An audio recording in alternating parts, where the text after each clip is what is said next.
Hello everyone. Let's have today ADHD पे चर्चा, which is Attention Deficit Hyperactive Disorder Talk with Dr. Piyush Mahajan, MBBS, MD Psychiatric Amritsar से। मेरा नाम doctor Piyush महाजन है। मैं MBBS, MD Psychiatry हूँ। मैं असिस्टेंट प्रोफेसर हूँ श्री गुरु रामदास मेडिकल कॉलेज वल्ला अमृतसर में। ADHD क्या है?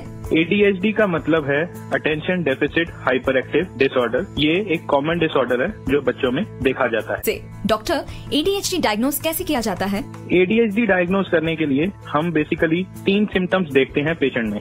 ये 3 सिम्टम्स हम अपने डायग्नोस्टिक क्राइटेरिया, जिन्हें हम DSM-5 बोलते हैं, उनके आधार पर हम देखते हैं। ये 3 सिम्टम हैं। पहला हाइपर एक्टिविटी, दूसरा इम्पल्सिविटी, तीसरा इनअटेंशन। हाइपर एक्टिविटी हम कैसे पहचानते हैं?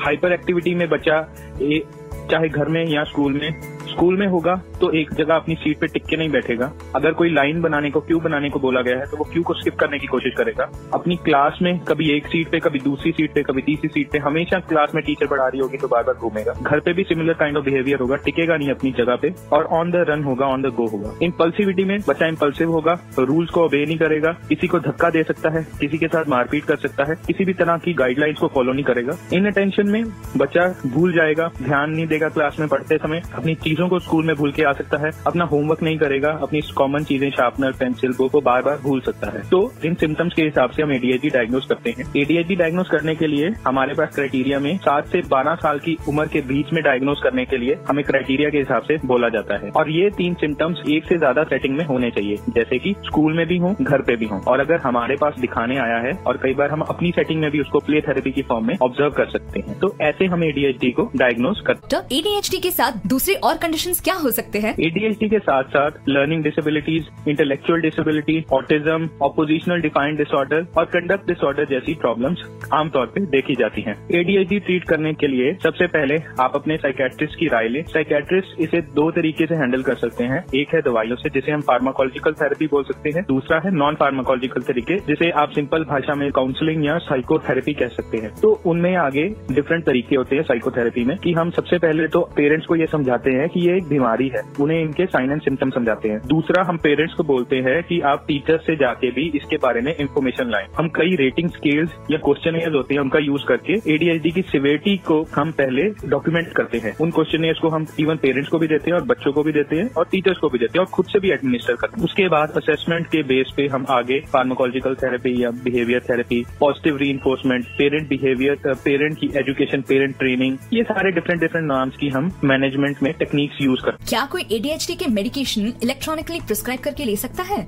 ADHD के केस में कभी भी इलेक्ट्रॉनिक कंसल्टेशन या टेली कंसल्टेशन को अवॉइड करते हैं, क्योंकि जो ADHD की मेडिकेशन है मोस्ट कॉमन वो मिथाइल फेनिडेट है, जो हम आमतौर पे यूज करते हैं, और वो एक शेड्यूल X ड्रग है। तो हम और उसको प्रिस्क्राइब करने के लिए हमें एक पैड चाहिए होता है। 3 तरह के उसमें फॉर्म्स होते हैं। एक फॉर्म पेशेंट के पास जाता है, एक हम रखते हैं और एक डिस्पेंसिंग केमिस्ट के पास होता है। तो इलेक्ट्रॉनिक कंसल्टेशन पॉसिबल नहीं है। बेटर यही है कि जो भी ADHD के लिए ट्रीटमेंट लेना चाहता है वो साइकियाट्रिस्ट के पास इन पर्सन। डॉक्टर, आप ADHD के साथ सोसाइटी स्टिग्मा को कैसे देखते हैं? मेरे हिसाब से सोसाइटी में कोई स्टिग्मा कम है, बल्कि मिथ्स ज्यादा है।